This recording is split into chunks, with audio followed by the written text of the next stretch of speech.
Uh, Pulkit Bhaiya,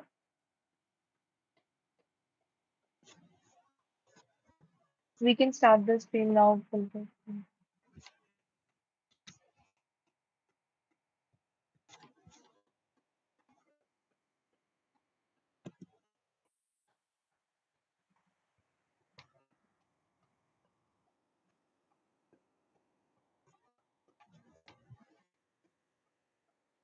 Hello everyone, I'm Divyani, an associate at Consulting and Analytics Club, IIT Guwahati, and I welcome you all to our session, Acing PM Interviews, hosted under Crack the Case 2025.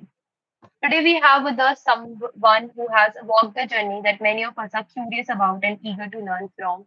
Our guest speaker, Mr. Ashutosh Agrawal, is an alumnus of IIT Guwahati, where he graduated in 2020 with a BTech in Mathematics and Computing.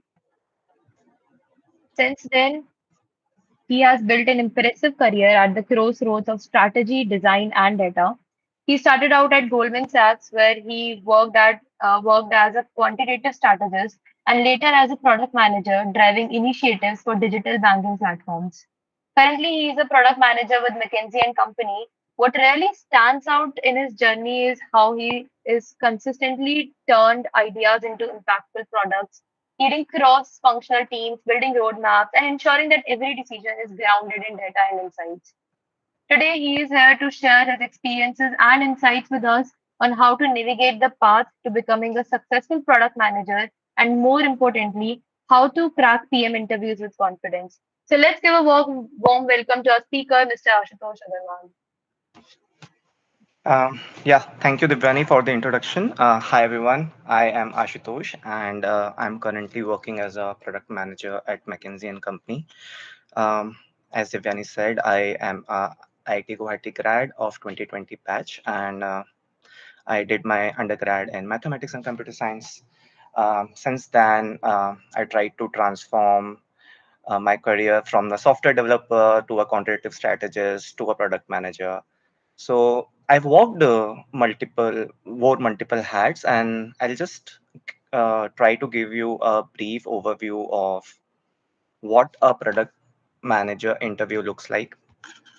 And I'm sure, I think before this session, the other two sessions, you must have understood like what a product manager does. But still, just to give you an idea, a product manager is someone who owns problems and its outcomes, right? So he's someone who will not just build features, he'll solve for a problem using those features. So in day-to-day life, the job is first of all to understand the problem, to frame the problem properly, then understand who are the key users of that particular product or tool and why they are facing their problems. What are their pain points?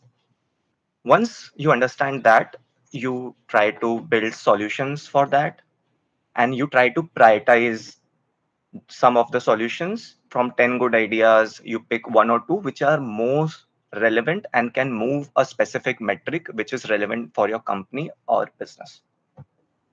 Then comes the execution part, where you define clear specifications, you drive your design engineering team, you remove blockers, and finally you build a product that you can measure through some success metrics, experimentations, or iterations. So this is general um idea of a product manager does, and hence the product management interviews are in some ways different from typical software developer interviews, because there, if you pass, let's say, 20 test cases, you are done, right? Simple DSA interviews. But a product manager interview, since the job of a product manager is very ambiguous, the interview is also ambiguous, right? So I'll walk you through general ideas, general different kind of rounds, and what basically an interviewer looks while he's taking a product management kind of interview. So the interviewer looks for specifically four things, if I may, when taking the interview. He looks, first of all, whether there is a clarity in your thought or not. Can you define the problem in one line or a particular goal in one line or not? Second is a structure. Whenever you answer or give, you design anything, there should be a structure in your thought process. There should not be an ambiguity or vague answers, because product manager talks with multiple teams. He has to have clarity first of all in his own mind and a structure to deliver that particular thought process to different teams. The third is the ability to take choices, the ability to take clear decisions, just to have proper trade-offs. For example, if you're building a product or a feature, right, and suddenly business team comes and say, hey, we want to you to work on this particular feature rather than whatever you're working on right now, right? So just because business is saying that, you don't have to take that decision. There should be a proper trade-off metrics as to back why you're taking that decisions. So during an interview, interviewer judges this ability to take choices. And finally, are you able to tie whatever feature or idea that you are building to a metric that can be tracked, right? So based on this, there are a couple of rounds. In each round, as I mentioned, interview try to gauge those 4 points: clarity, structure, choices, and impact. So the first question that most of you will face while handling a product management interview is a tell me about yourself question. Now, this question seems like to be a very simple, straightforward question. Believe me, it's not.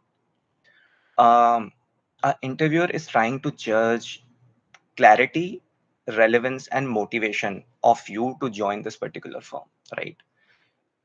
Tell me about yourself question is usually a 60 to 90-second opener to align your story with this particular role, right? So simple framework can be talk about your present, then about your past, and then about your future, and usually try to tie the future with the role or the company. So a simple template kind of can be, hey, right now I am product manager at XYZ company. I'm working on XYZ product. Before that, I was a product manager at this particular company where I learned Gen AI. I like to solve problems related to, let's say, Gen AI only, and I'm excited about this role because of XYZ. And I can add value with this, all of this, my ability, something like that. So the common pitfalls is don't speak about your biography. It's a 90-second quick introduction. So just quickly finish your introduction. Then the second question, which most of the company ask, is why do you want to work with this company, or what excites you here, right? So the idea behind this particular question is to check the values of the interviewee, and it's a kind of fit check question.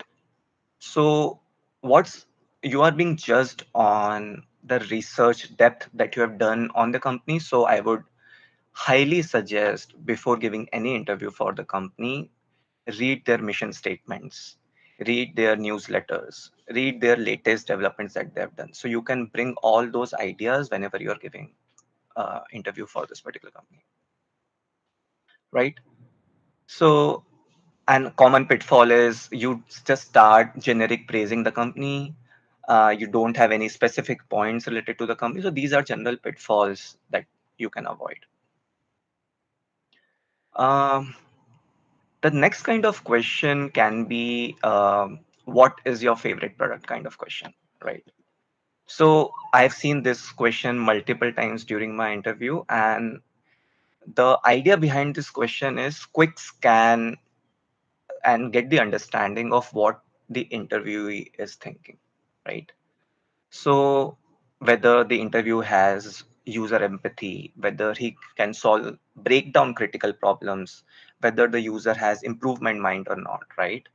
whether you are able to deliver this particular question in structured way or not, right? For example, you can be, my favorite product is, let's say, LinkedIn, because it helps me connecting through industry people, whatever, blah blah blah. It solves this particular problem. And then usually the follow-up question is, how would you improve LinkedIn? How would you improve your favorite product, right? And then you fall into the domain of product design, which we'll take care of later in this session.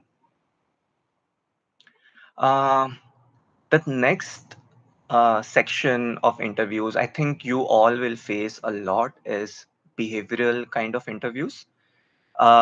Since most of you won't have a lot of product management experience, so this is the section or the round that you want to like crack or showcase all your skills. Uh, Usually, I recommend whenever you go for a behavioral kind of interview, you have 5 to 10 stories in your story bank, right? The stories can be, let's say you have worked in a community, or you have led a team, you have worked on a group project, right? You have faced some challenges. How have you overcome it? So keep all these stories in your story bank, and then bring out whatever is relevant when, as and when the question is asked, right? So usually there is a format or a framework while answering this kind of questions. There's a star format: situation, task, action, and result, right? So what's the situation was? For example, a question can be, tell me about a time that you failed. So first, define the situation. Okay, I was working in XYZ company, and I was a product manager over there. Then define the task, that I was given a task to make XYZ documentation, right? Then define the action, what you did.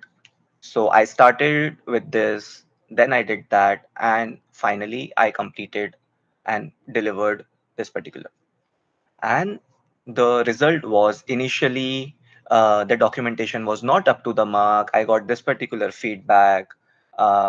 My manager was not happy, let's say, and this is the time that I was failed. Be very honest, because the interval will judge that. But every time you answer a failure question, make sure to couple it with the outcome or learning. So since then, from that particular incident, I learned this particular thing, and going forward, I have improved and whatsoever. So there can be other behavioral questions. For example, especially for a product manager, tell me about a time when you had conflict with engineering. Tell me about a time you persuaded someone, you failed in a project, you improved the process, you delivered within limited resources, right? So this section is very important. I would suggest you um, just research, through Google, create a question bank, and then tie your stories from your story bank to each of the questions. Any questions till now? Um, Devyani, any questions any people have till now? I'm on right track. No, sir, there are no questions as of now in the chat box. Okay. All right. So with that, when behavioral questions are out of the way, then the other rounds can be any of the following. It can be an estimation round. For example, um, how many Uber cars are from Bombay to Pune highway? Or tell me how many windows are there in New York, right? So this type of questions is just to throw off the candidate and ask him to think quickly on his feet. Uh, you are being judged on the structure, the assumptions that you make, and the math clarity. For example, let's say a question is, how many daily canteen meals are served in, let's say, Lohit, uh, Lohit canteen, right? So you just don't give blatantly answer with no assumptions. The answer is completely unreasonable. Even if the answer is right, the interviewer is judging you with the structure, right? So you can say that there are X number of students in the campus. Out of that, 20% is in Lohit. Per student have 3 meals. So all these kind of assumptions, and hence this is the formula I'm going to use. And according to this formula, this is the answer. So this will help the interviewer understand that, okay, you think, you break your problem and think clearly, and then use a method to answer. Even though the answer is not right, the structure is really important.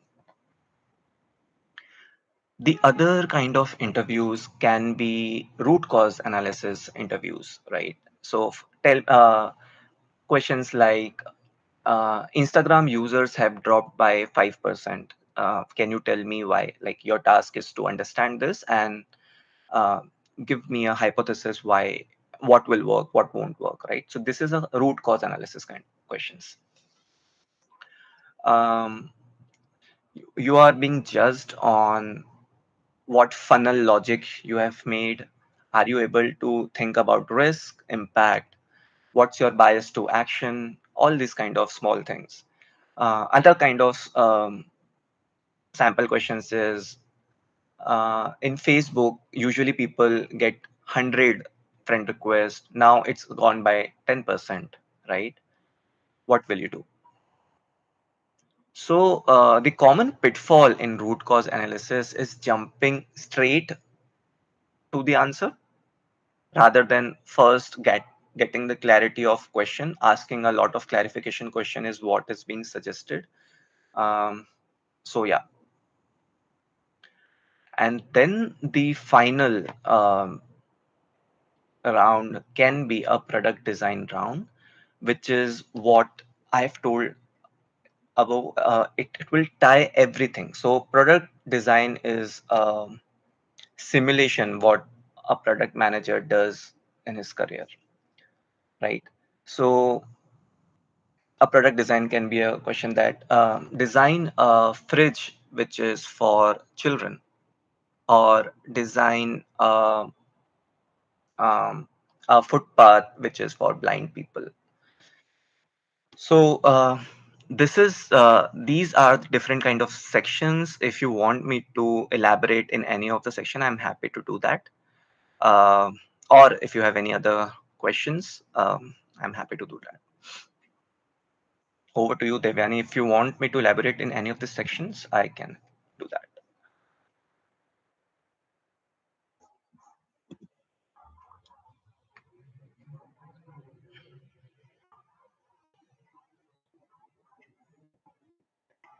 So there's no as such preference from the audience. You can pick any and then start.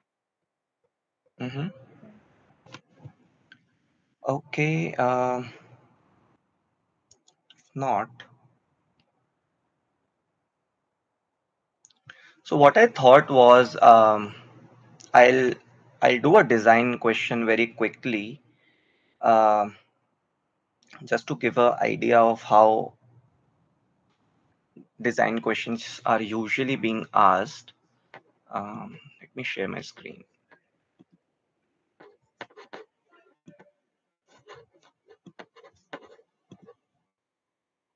Yeah, can you see the screen?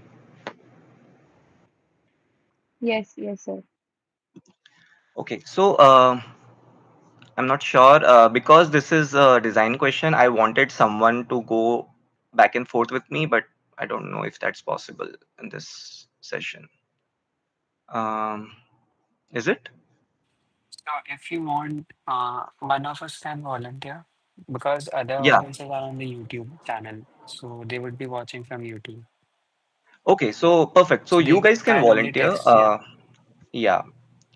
So let's design. Let's pick a design question. Um, Let me pick a good question. Simple. Okay, so first is let's design a gym experience. So this is the question, right? Now, anyone of you, do you want to take a stab on how we can like conquer this particular question?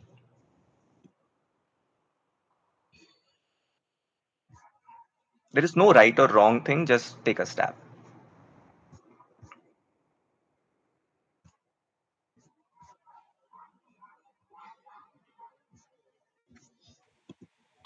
First, we'll ask some clarifying questions like what Perfect.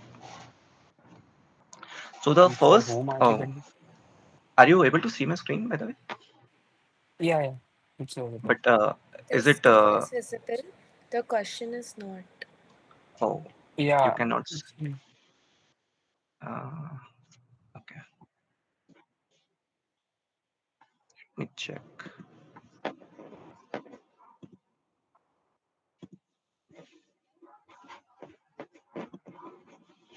Yeah, please go ahead. I'll fix this on my end.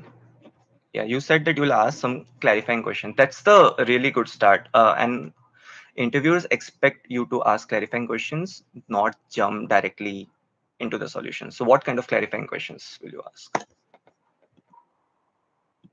like the motivation of starting this. Why do they want to first build on this product, and for whom are they willing to build it on for? Yeah, good questions. Yeah, all these are great questions. So, for example, let's say, um, as you asked, whom are we going to build the problem? So, if if the interviewer wants, he can directly point you to the right direction, or you he will ask you what all users you can think. I guess that we should bottle down to a niche. Like we would get a fair enough idea of what are we trying to solve, Mhm. So and one then of the come clarifying question you towards asked, yeah. I'm sorry, one of the clarifying questions you asked was whom are we going to build it, right? So usually the interviewer wants the interviewee to list down the personas of a user of this particular experience. So what all users you can think for who can be a part of this gym experience, and what are the categories that you can think? We could categorize into different age groups, and Okay, then so age can be one maybe category, yeah. and what's the other category And that you can think? like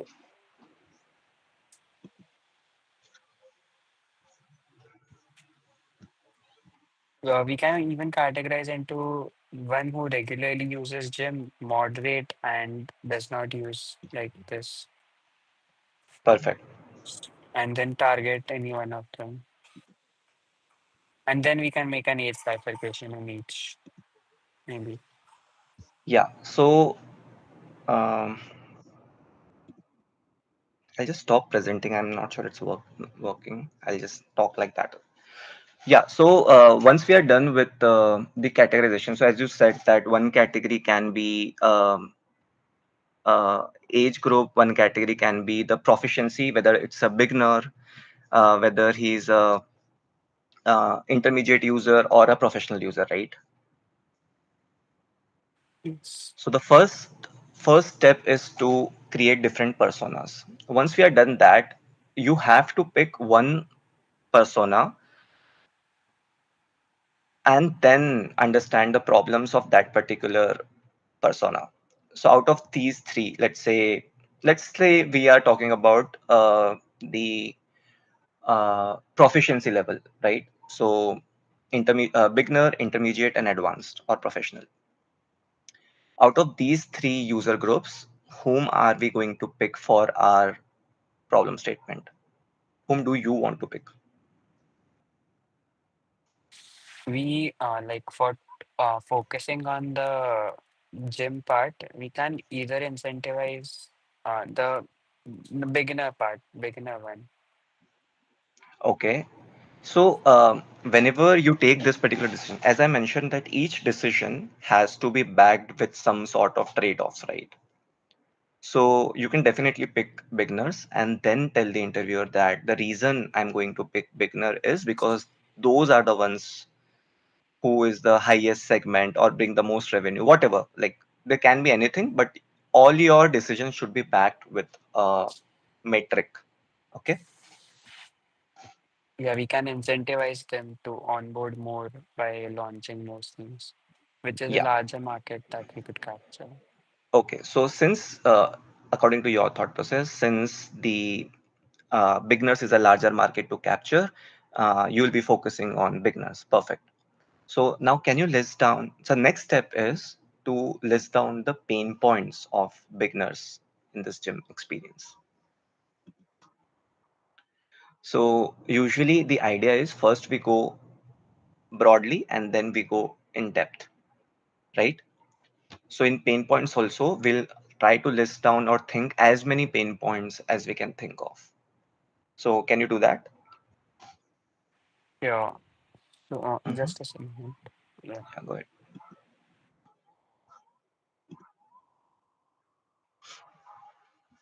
So if we are taking a beginner person, one of the pain point can be uh, starting motivation, initial head start.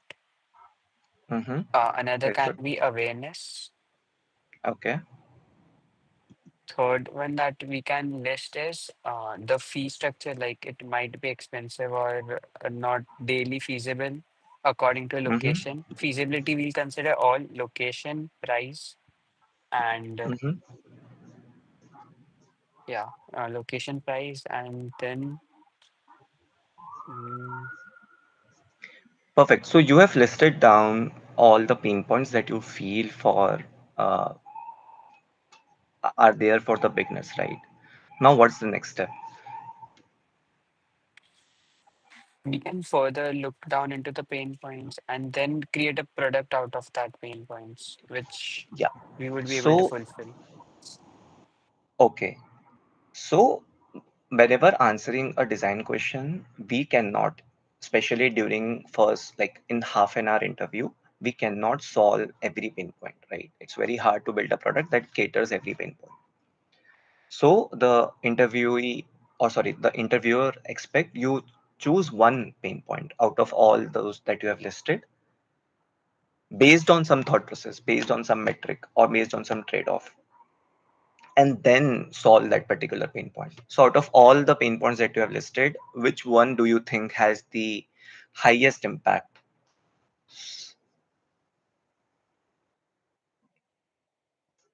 Um, I guess focusing upon the initial start and incentivizing that would be better among all the pain points, as if we can get a person hooked up easily, then we can make him continue the cycle of coming to the gym. It's just Hmm. that initial part that we are focusing on. Perfect. So, and perfect. So, the another aspect of this is whenever you decide or you make a step forward, so that the interviewer does not lose his thought process or does not get distracted, you try to bring him back. Okay, you try to reiterate, okay, so now I have picked this particular pain point. I'm going to just try to structure or bring him back towards this conversation. So that's the good practice of an interview. So now that we have picked, we have to we are focusing on the initial part of bringing customers to the gym. This is other pain point that we're trying to solve. Now, using this pain point, we are going to propose some of the solutions, right? So, what are the solutions that you can think of? So, probable solutions for creating an initial kickstart would be creating schemes like you can come to our gym for 2 days free, and then after you can uh, provide you a trainer, and then if you feel a difference, then you can continue that. So, a free membership would be one of the thing. Second that we can Okay. offer them is Second is initially we can even tell all we can tell the success stories of past people who had transformed from this to this and create a initial boom into that key. First to incentivize only for first 2 to 3 months. And gym is something that if person starts doing and feels a slight difference as well, then it is a continuous process. Like you even go it 2 times, 3 times. So it is just to give them a proper guidance. Then initial mentor sessions for them. It might be a lesson number, but then they would be hooked up and they'll know what to do next. Perfect. So this is the one solution. So this is the summary of what we want to do, right? But what are the exact solution that through any digital feature you will like to implement? For example, how will you get them hooked up? Getting hooked up, we can use multiple sources. One of them Mm-hmm. being digital, and one we can categorize into digital and non-digital sources. In Perfect. digital, we can consider social media platforms like Instagram, Facebook, Twitter, Mm-hmm. all the platforms that we can have. In that, we can do two types of marketing again, one from influencers and one from our own site. So these can be categorized according to our cost structures that we are able to spend in marketing for each of them. And in non-digital, we can go and get into banners, like we can get digital hoardings, or we can use pamphlets, which like in everyone's home, we used to send the paper pamphlets. Yeah. These are two of the things that I see can think of Perfect. now. Perfect. So now that we have listed all our solutions, the next step is to pick one of the solutions out of all this, right? Which is most impactful. So now, how will you pick? So all of these are the great solutions, right? But one of the aspect of a product manager is to pick one or two solutions out of 10 great solutions. So now, how will you pick up one solution? Picking up one solution, the most obvious that we can think is micro influencer marketing. Like if they come and see, we can digitally show them that how is their experience. We can give more number of deliverables to a person. So Correct. doing both of the things hand in hand, like hiring micro influencers, which is quite popular these days, and that also we can do it strategically. Like the near ones among, like we can classify them according to the location. That if they are in this location around our gym, they would be having more presence or reach at that location. So, like making more micro influencer marketing and showing all the platform, like showing the complete journey of a person, how he or she started, and giving the micro influencer also a free incentive that you can come to the gym and you can have 2 to 3 months free. Just you have to show and vlog every day that how is your experience, something sort of that. Perfect. But the thing is, the question was, and here is most of the candidates that loses points, was how are you going to pick up one feature rather than explaining the best feature, right? So the job of a product manager is to do trade-offs, right? All four or five solutions that you have listed were great solutions. But out of that, why are we picking up this particular solution? What are the trade-offs for that? Are we using any framework? So what an interviewer expects here at this particular point is you use any kind of framework. It can be, let's say, effort versus impact framework. So you judge, Visibility uh, versus cost. yeah, anything, visibility versus cost. There is a Kano framework. There are different kind of frameworks. You can study that, but use any of that and then tell the interviewer, okay, let's use effort versus impact framework and put our first solution in that. It is low effort and low impact. The other is low effort and high impact, something like that. Just visualize your interviewer that you are thinking in this particular manner, and out of that, once you have done that, you say that this particular solution that you were talking about, it may be high effort and high impact, right? But in longer run, it will be much more beneficial for your gym, even though if you're using a high effort and high impact. Usually we use low effort and high impact solution because we want to create a quick MVP, minimum viable product. But it's up to you. I'm just telling you the structure that you should keep in mind at this particular stage. So once you have done that, the next step is to explain whatever feature or solution that you have chosen, which you have done before this. Now, the last step and the most important step.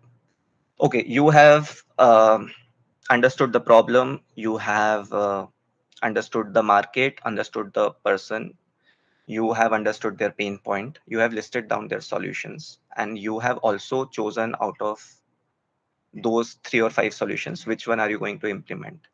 The last and the most important step is how are you going to measure success, whether your solution is working or not. What are the different kind of metrics that you are going to use for the for your solution? So can you think of some of the metrics that will tell you that okay, you are on right track? Okay, so for measuring the matrices, we can see that after doing the advertisement, the marketing, we after a certain time, what is the conversion ratio that we are getting, or what is the new Okay, footfall amount? okay. So we So can use basically new footfall, footfall. Okay. yeah, new And then footfall, but yeah, even in the micro influencing part, we could have using a code like of thing, getting a code for each user and see the per user footfall, per micro influencer number of footfalls that appeared, just to mhm, analyze that are we placing proper bets on the proper influencer or not, like. perfect. So And what is another, this yeah, particular? So you have one more said thing you that use we can footfall, right? use, yeah, footfall, and Footfall. then one would be a footfall to conversion, like footfall to membership conversion. So we Okay. first saw that whether the person is coming or not to the gym. Then if he or she is coming, then what, if he or she, the person is coming to the gym, what is the ratio of him getting converted into the client actually, or customer, paying Okay. customer? And since we are focusing on new customers, I'm sure you are thinking about the new customer coming in and then converting, right? Yeah, new customer first coming and then converting. Yeah, that Correct. would be something that would be based on us. Like we would be influencing the conversion thing, and the Yeah, above part would be influenced by digital influencers. perfect. So this metric, right? This metric will be your guiding metric. And in product management terms, it is called North Star metric. So the it is very important to tell the interviewer that this will be my North Star metric and it will be my guiding metric. If this won't work, I'll plan to um, like move away from this particular solution or think something else. So you have introduced North Star metric to the interviewer, but you should also introduce a guiding rail metric. Okay. So this is like a failure metric. So if this metric moves, I'll just close this particular solution. I won't go ahead, right? So what is the guardrail metric that you can think of? Guardrail metric might be in these many days. It would be related to footfall only, I guess. Or Yes. if we are increasing our cost very much, a certain amount of cost, and cost per footfall is only something that if it would go high, I mean. No. So since we have not touched the cost while we are building our feature, we have just touched marketing and all those things, right? One of the good Mhm. guardrail metric can be the overall revenue of our gym, right? If the overall revenue is Yeah. going down, that means It has something to do with whatever new feature that we have implemented. Revenue or And profit? revenue, it's fine. I mean, if the revenue is going down, your whole intention was to bring more people. If more people came in, the revenue will increase. Profit might not, can be flat also, because um, you are introducing another, what you are incentivizing people, right? So profit Yeah. can be flat, but the revenue should go up. Okay. For example, earlier in your gym, 100 people were coming. Now, since you have incentivized, 200 people started coming. So those 200 people brought, let's say, $50 subscription an year. So you have increased $5,000 worth of revenue in this year. Although to bring that 5,000 worth of revenue, you have spent another 5,000 in the incentivization. So the profit can be flat, but the revenue should increase. Um, does that make sense? Yeah. Yeah, so it is very important to introduce to your interviewer a guardrail metric. So, yeah, I mean, that's that. This is the structure of a product design interviewer. Um, if you follow this particular structure, I'm sure Decode and Conquer, or there are some online resources called Exponent, PM folks, product folks, right? So, yeah, I think that's all I had. If you have any other questions, please feel free to ask me. Devyani, you can take. Yeah. So there are a few questions in the chat box, right? Mhm. What's one piece of advice you would give to someone appearing for the first time in a PM interview? Yeah, so as I mentioned, for the first time, it is very important to understand that what the interviewer expects from you. And the 4 points that I mentioned was clarity, structure, whether you are having metrics or not. Usually for beginner roles, interviewer focuses much more on behavioral kind of interviews. So I would suggest to just make sure that you don't mess up with that particular interview. You create a story bank, you create a question bank, and just keep on practicing that. Keep on refining your answers with your friend or anyone. So usually they'll judge you on your behavioral part, whether you have the aptitude uh, to build that product, to be in that team or not. Yeah. So there is one more question. When should we give a metric and a KPI? Like, how do we distinguish between the two for cases? Metric and key point indicator in an interview is same only, just that KPIs are a term that has been used in industries. I mean, for the purpose of interviews, you can just consider them as same. Uh, KPIs are basically you divide your matrix into quarterly parts or some other parts. For example, I want to increase uh, my revenue by 20%. That can be a metric.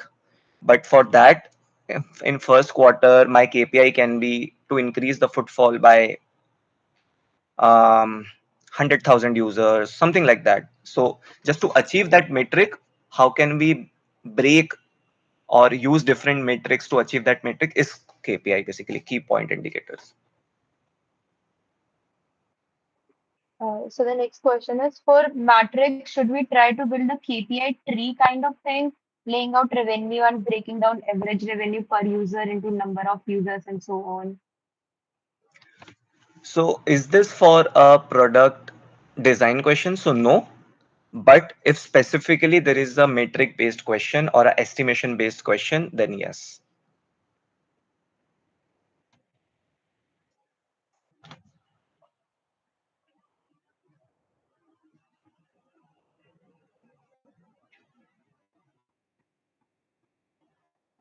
Also, one more question. How do we practice such cases? Like people have interview transcripts of the seniors, but how to initially practice without a buddy? Practice without a buddy, I'm not sure if you have any chat gpt or claude kind of subscription or not. It's a very good tool. Just give chat gpt, make it your buddy, feed the questions, and it will help you just to go through it. I particularly use that. So if you don't have a buddy initially, you can just use all these ai resources. It's a really good tool to do that. And how can someone from a non-tech background position themselves strongly for a PM role? That is a really good question, and a lot of candidates even now any technical stuff, it's very easy to just transition to that. But yeah, you have to make sure the role is defined like that. Read the job description, yeah, and align with that. Three things in this cv. First of all, um, he should have solved or basically created uh, a problem statement. Like he should have solved any kind of problem statement. So the cv should be in star format. Again, you should have a clear problem statement, what you were working on, what was the impact of that particular problem statement, then the tasks that you have taken, the actions, and the most important part is the result. Your cv or every point in your cv should have some sort of metric. For example, I'm currently working on a marketplace that is offering 300 services to 3000 clients. I'm working on Gen AI space, which is has reduced the time to discover any event by 15%. So the must have is clear definition, or your 4 points should be divided into situation, task, action, result, and there should be impact and metrics in each and every one of your points. In your view, how important is storytelling in PM interviews, and how can candidates use it to structure both behavioral and case responses? Very important. I mean, storytelling is, if not the most important part, it is one of the most important part of the uh, product management interview. Not in generally product management interview as well, in the day-to-day activity of product manager as well, because that's what he does. He talks to different kind of stakeholders. He talks to business. He talks to engineer. He talks to design. And when you talk to a human, it is very different than talking to a machine, right? You have to be a storyteller. You have to have a clear structure. um, so yeah, please practice, and the storytelling will be improved when you practice. Whatever story that you are telling in your behavioral interview, it should at least go through the eyes of 10 people, sorry, ears of 10 people, and they'll then you'll get to understand that okay, this is the part that he or she didn't understand, how I can refine it, something like that. So please make sure to go, like, refine your stories before any interview. So there are a few more questions. What are the most effective self-assessment techniques to track progress and identify gaps while preparing for PM interviews as a student? One answer only: mock interviews. Just do as many mock interviews and take feedbacks, right? It is as simple as that. For example, like we did right now, it had a lot of gaps. Just create a framework and give it to your interviewer, and ask him to check if you touched all the points in the framework or not. It should not be like that you are just going through that framework. It should not feel very rehearsed kind of answer, but yeah, you should at least have a flow using that framework. So I would suggest, use your friend, give him a framework, practice with him, ask him to at least tick that you have touched all these points, and then you can refine it.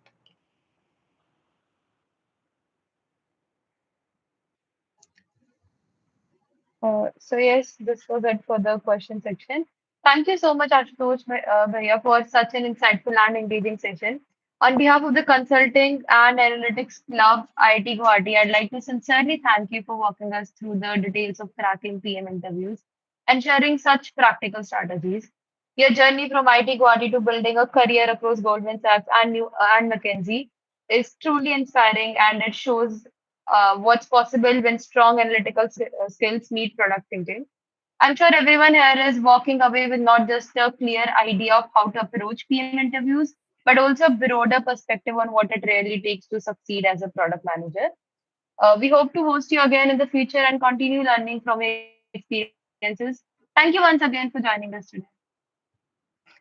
Yeah, thanks a lot. And I'll just mention one thing. If anyone needs any kind of help or any suggestions, please feel free to reach out me on LinkedIn. I'm happy to help there. I'll not be able to answer promptly, but I'll try to answer any of the queries. I was there in IIT Guwahati in the same shoes. I was not sure whether what I want to do. I am for sure that I don't want to do software development, so I tried a couple of things. I joined Consulting Analytics Club as well when Dhruvil and Shubham Bhaiya was the leader over there. So yeah, this club is very close to my heart. I tried different things, quant, software, whatever, and then I landed finally towards product management, which I now love. So I'm there with you guys. I understand all your challenges, and I really thank Consulting Analytics Club for hosting this wonderful event. Thanks a lot.